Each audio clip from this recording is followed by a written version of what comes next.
Hey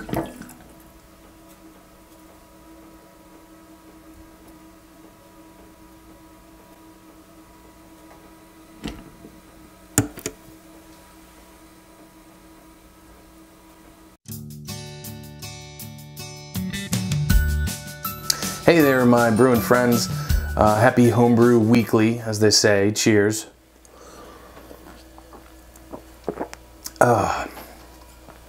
I'm drinking a barley wine that I made a couple months ago. It's on tap here in my kegerator. It's got a beautiful, beautiful color. It's nice and clear. I let it condition for a while. It's not too caramelly. I went for more of an American style with a bit more hops. Interesting story about this barley wine. When I was brewing it, I thought, let me make it a party guile. And I took the second runnings. I brew in a bag, so I basically just took the bag out and did a kind of a batch sparge into another pot. And what I did was I tried to make a pale ale with that second running, so to speak. Needless to say, it did not come out great. The pale ale, overly bitter, way undercarbonated. I used Brewer's Best conditioning tablets. I don't know if you've ever used those before. I usually use the conditioning drops, or the carbonation drops, I think they call them. That's really easy. It's just one per bottle. I do keg, but I find I don't really mind bottling too much every so often. And when my kegs are full, then I have no choice. So anyway, it really didn't come out that great. The barley wine came out really good. So not every batch is going to be a winner, right? Today I'm actually triple fisting, funny enough. What I also have is a batch of molasses mead that I got inspired from James Spencer over at Basic Brewing. Actually, I think it was Steve Wilkes that makes the mead. I think he made I'm not sure which one made the molasses mead. And I had some honey laying around, and I went to the grocery store and I saw some molasses, so I said, why not? Why not give it a try? This was made quite a few months ago, if I'm not mistaken.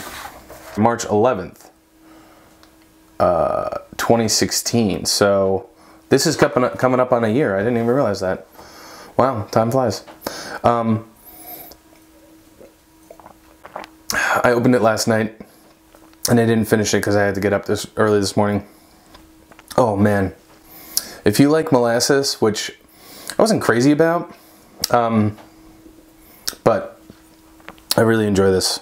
This is very good. Anyway, my third and final drink is a commercial drink.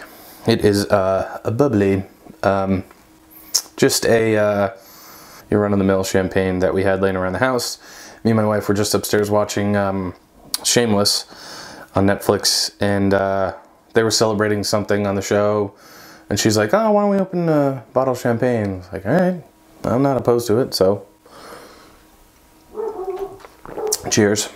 Don't mind my animals upstairs. I have a couple pets, 2 dogs, 2 cats, and we're fostering a cat.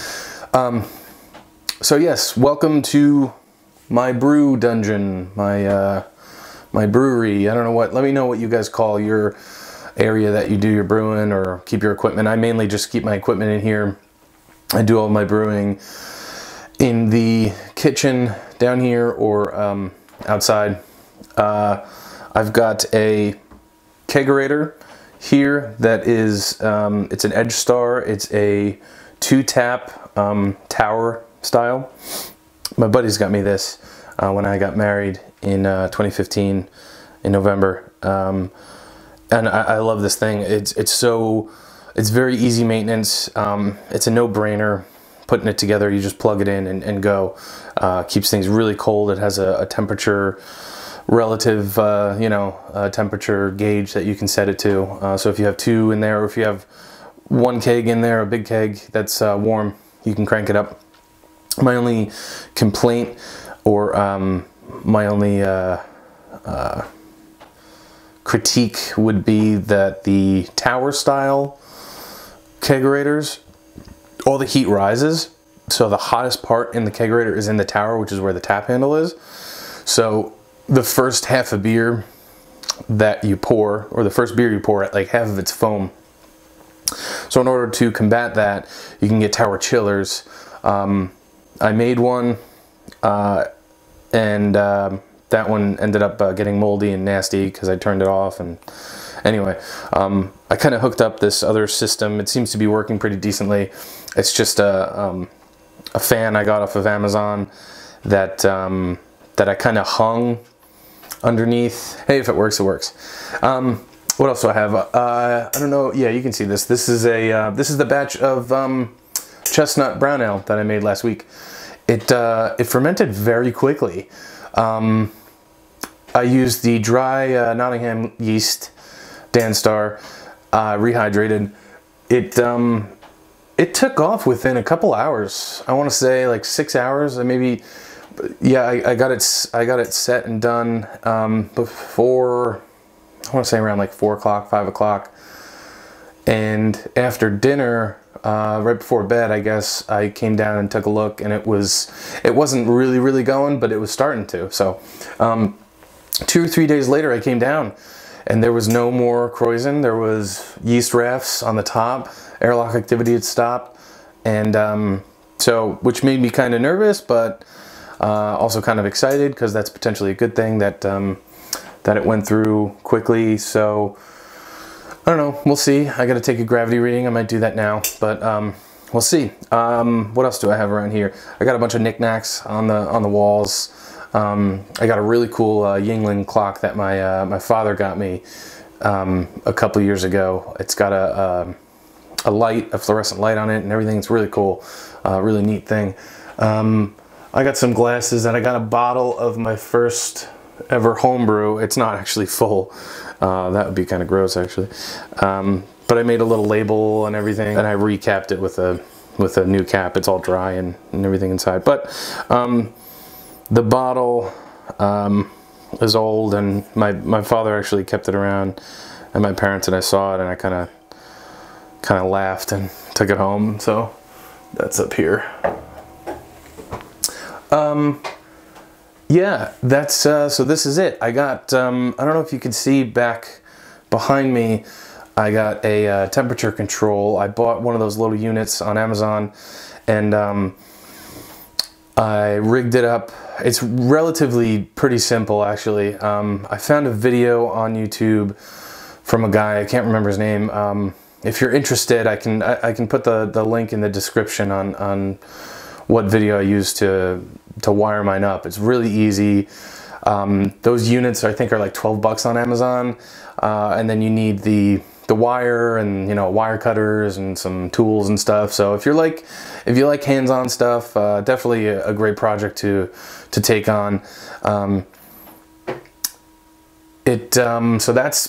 that is hooked up to a freezer. So it's a keezer, so to speak. I don't have the collar on it or anything, but it's got enough space for 2 kegs, and I got a Cobra tap on it right now, so that seems to work for the interim. And I also use it as a fermentation fridge during the summer if I want a lager. I actually might brew a lager pretty soon for the upcoming summer.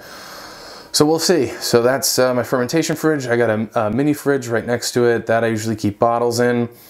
What else do I have? Back here in this room is an unfinished part of the basement. It houses a lot of my batches while they're conditioning, and it's a little bit cooler part of the house. So I like to store stuff back there. I usually keep my fermenters and just stuff back there, more brew stuff. So yeah, this area, it's kind of small back here, and it was originally used as like a storage kind of a place, but when I moved in, there's a slop sink back here, there's a nice table, there's a nice countertop, and there's an area back there that we put some shelves. There's also a countertop back there and some cabinets. So I thought, hey, why not, you know, store my homebrew stuff? There's some storage underneath, and I really like it down here.